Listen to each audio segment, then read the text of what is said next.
Today we're counting down our picks for the hidden Easter eggs in the live-action One Piece show that are nearly as hard to find as the titular Treasure 10. Binks' sake, some of the subtlest references in the live-action series aren't seen. They're heard. After Luffy gives himself a scar in this flashback, Shanks stitches him up in the background. An instrumental version of the recurring in-universe song Binks, As Sake, can be heard playing. Don't stitch too good. I want everyone to see my scars. Don't make that man Luffy lesson behind the scar. This is fitting, since according to Luffy in the original series, Shanks and his crew used to sing the Binks' sake often. This is a nice bit of potential foreshadowing given the song's importance, both to a future Straw Hats and possibly more. If certain theories are right, it pays to keep your ears open even if you're just bones. Yo-hoo-oh, what they're gonna say you. 9 execution attendees. The execution of Gold Roger launches a golden age of piracy in the One Piece world. You brought this upon yourself that I did by that wrong. Now I'm bringing it to 1 and 0.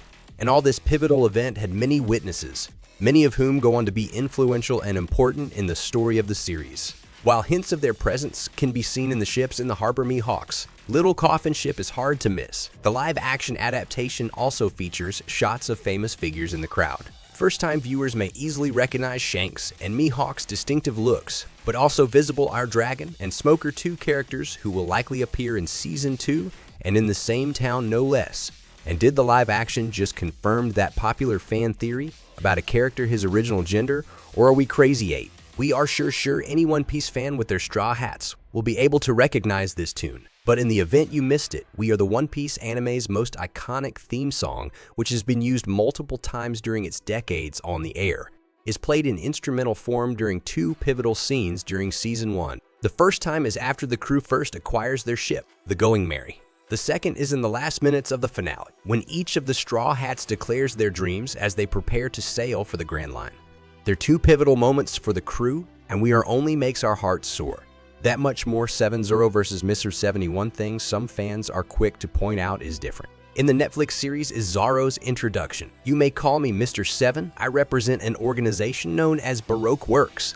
We are interested in your unique set of skills. Pirate Hunter Ro knows Zoro. In it, the pirate hunter is confronted by Mars 7, an agent of Baroque Works. It's a fun fight scene that quickly establishes how tough and cool Zoro is and foreshadows a major antagonistic group.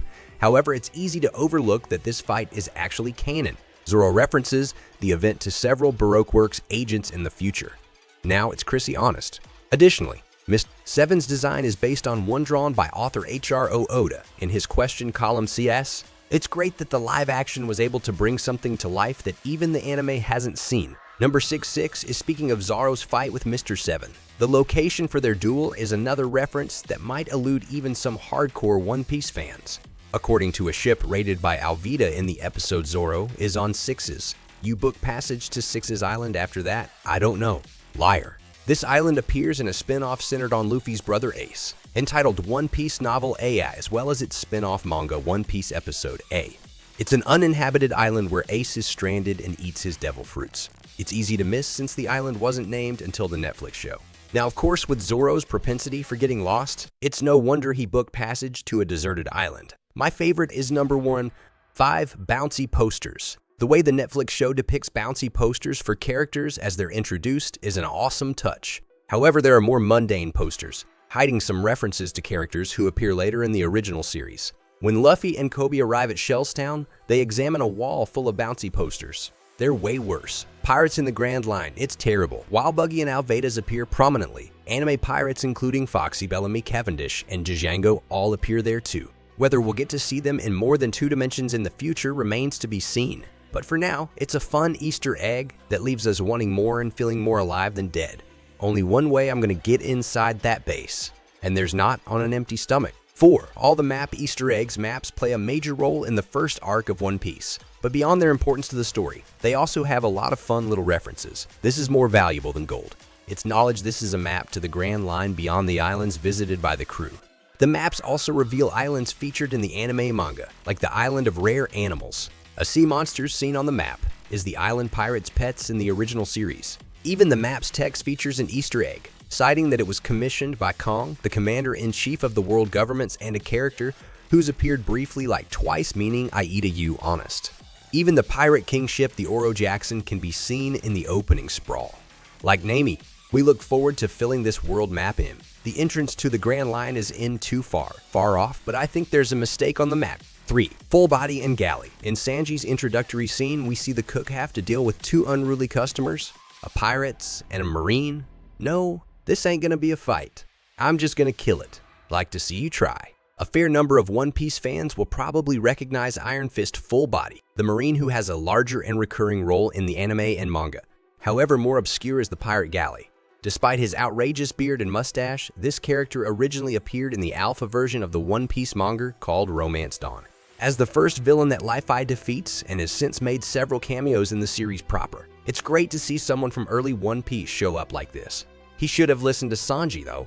2. Baraty's paintings. Quite possibly the best set in the live-action One Piece is that of the Baraty, the floating restaurant. The level of detail put into this is astonishing, so it's no surprise that it can be easy to miss all the references peppered throughout, as most of them are in the background. Welcome to Baraty paintings. Line the walls of Baraty, and on them are scenes depicting locations and creatures that appear throughout One Piece. These range from a squid the crew encounters in the stomach of a whale to the Sabari archipelago, to the previously mentioned island of rare animals. It takes a keen eye and possibly some magnification to spot them all. I got better idea. Before we continue, be sure to subscribe to our channel and ring the bell to get notified about our latest videos. You have the option to be notified for occasional videos. All of them.